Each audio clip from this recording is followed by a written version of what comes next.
Hi friends, welcome back to my channel. எல்லோரும் எப்படி இருக்கீங்க? எல்லோரும் ரொம்ப நல்லா இருக்கீங்கன்னு நினைக்கிறேன்.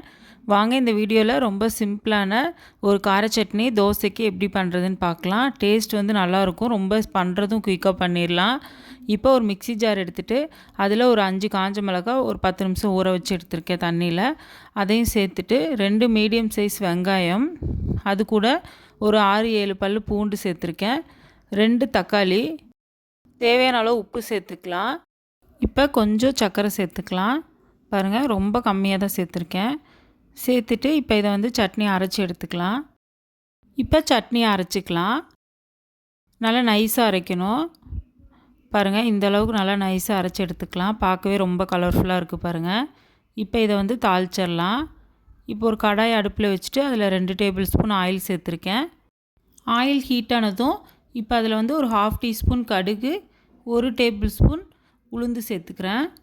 சேர்த்துட்டு ரெண்டும் நல்லா பொரிஞ்சு வரட்டும். இப்போ நல்லா பொரிஞ்சிருச்சு. கொஞ்சம் கருவேப்பிலை சேர்த்துக்கிறேன்.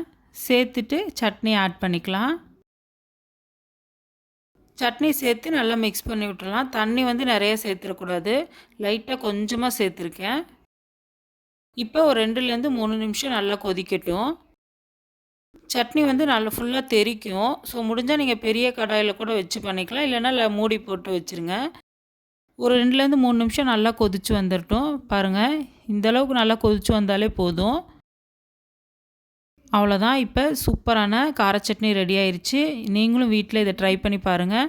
ட்ரை பண்ணி பார்த்துட்டு எப்படி இருந்துச்சுன்னு கமெண்ட்டில் சொல்லுங்கள். டேஸ்ட்டு ரொம்ப அட்டகாசமாக இருக்குங்க. மறக்காமல் ட்ரை பண்ணி பாருங்கள். அவ்வளோதான். இந்த வீடியோ பிடிச்சிருந்தா சேனலை மறக்காமல் லைக் பண்ணி சப்ஸ்கிரைப் பண்ணிக்கோங்க. தொடர்ந்து சேனலை சப்போர்ட் பண்ணுங்கள். தேங்க்யூ.